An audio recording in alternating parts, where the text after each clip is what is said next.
And greetings. Welcome to this week's Confidence Picks here on the channel. I'm Steve Deace. He is Aaron McIntyre. We do this every season. We pick every single Big Ten football game straight up for the entire year, but we make it a little interesting. You know, we don't do the lines because here's why we don't do the lines. For those of you that ask, I have been asked many times. They shift, particularly since legalization.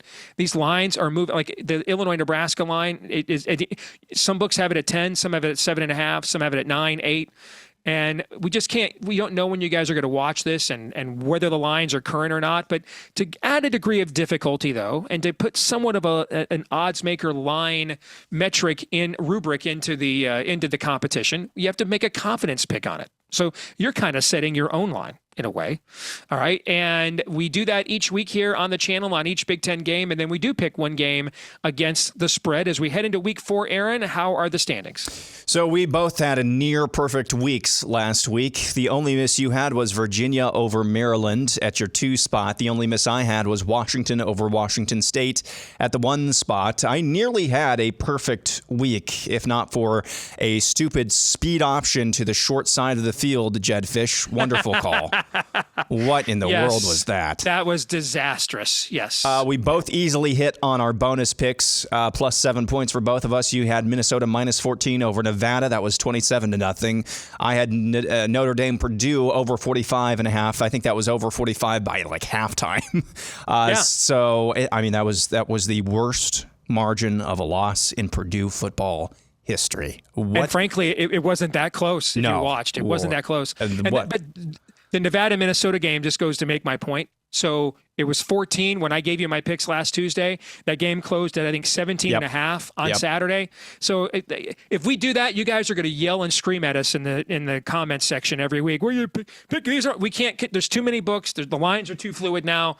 So if you really want it, and I mean, you're not going to be able to buy back a field goal plus. But if you get it like Minnesota 14.5, if you really want to bet it, just buy that half point so you're not on our cases, things like that. So that means I gained 1 point. It was a 2-point margin last week. I gained a point on you. Crazy. Through 3 weeks, That's nuts. 366 to 365 points so far. So near perfect weeks. We don't vary too much this coming week, but I'll let you go through your picks for this coming week of action. All right, let's lead it off. There's 12 games on the Big Ten docket this year. I'm going Ohio State over Marshall as my 12-pointer. It's Marshall, and they're not very good. I'm taking Penn State over Kent State as my 11-pointer. Kent State's one of the worst teams in FBS. I'm putting 10 points on LSU over UCLA. I just think that environment and everything else is I just think UCLA is just completely overmatched. I'm going to put 9 points on Indiana over Charlotte. And this kind of goes back to your would you rather question on Bigger Ten. You can see how, close I had the answer to that question by the way that I did these games in the confidence picks. I'm going to put 8 points on Maryland over Villanova. Yes, I know Villanova is FCS, but I think there's a better chance they could beat Maryland than even UCLA could beat LSU. They're one of the better FCS programs over the last few years. I'm going to put 7 on Nebraska over Illinois. Not a huge fan of laying more than a touchdown there in the game, as you're currently being asked to. But I do think in the end, Nebraska's defense will be the difference in the game, and they'll win. And I'm rooting for that to be a close game because I really think we need to see how Nebraska responds in that situation. I'm going to put 6 points on Boston College over Michigan State. I'm going to put 5 points on Iowa over Minnesota, although I'm much more confident in the Hawkeyes than this, as you'll see here in a few minutes. But if in terms of the strength of the opponent, Iowa's got a tougher game, I think, than all the other teams I just listed, except for maybe Nebraska and Illinois. I'm going to take 4 points on USC over Michigan. I really don't know what to make of this game. It's going to be an offense. Michigan's going to run an offense they don't typically run. Not something that USC has seen.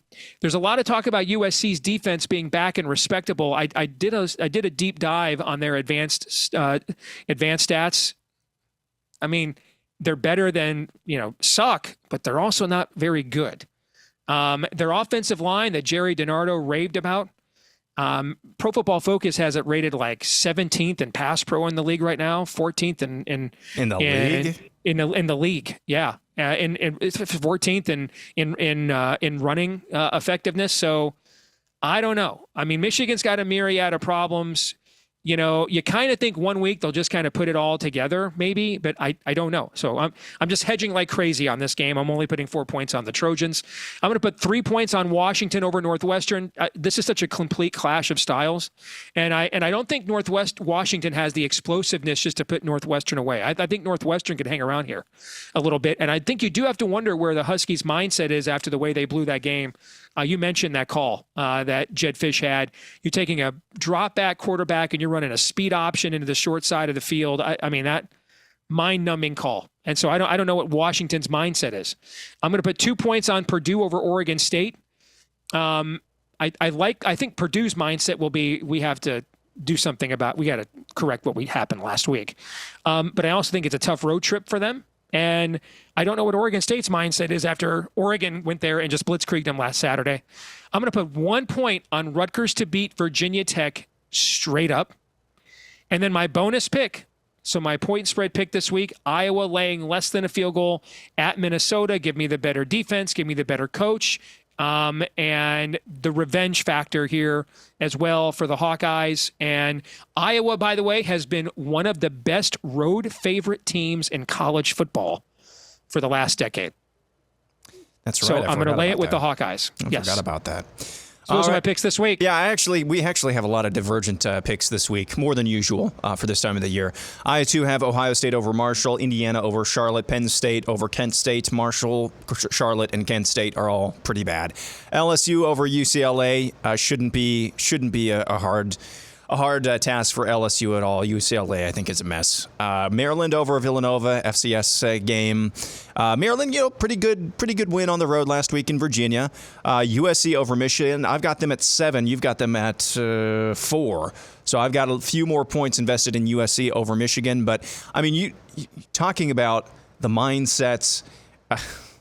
You're talking about breaking down, the USC Michigan game. This is why college football is so much fun. You don't go into NFL. And, we're running a different offense this week. Correct. Yeah, that doesn't have. You had a bye week, and you're thinking we've got 2 weeks to prepare for an offense that isn't very good. Oh wait, they just went to it, and it's not a different quarterback. It's an entirely different offense that Michigan is going to run on Saturday. Yeah. So I don't know. I mean, it may catch USC by surprise. It may look like, oh boy, this is a different offense. I really have no clue. Yeah. So I've got USC over Michigan at the 7th spot. I'm pretty confident in Nebraska over Illinois. I've got them at 6. I'm calling my shot here. Rutgers over Virginia Tech at the 5 spot. I just like Rutgers in this spot. I trust. I'm at the point now where I'm starting to trust them a little bit more, and you'll see that a little bit with my bonus pick. I've got BC, Boston College over Michigan State at the 4 slot. I've got Oregon State over Purdue. I'm not sure what that was last week. I think that was just a pissed off Notre Dame's team.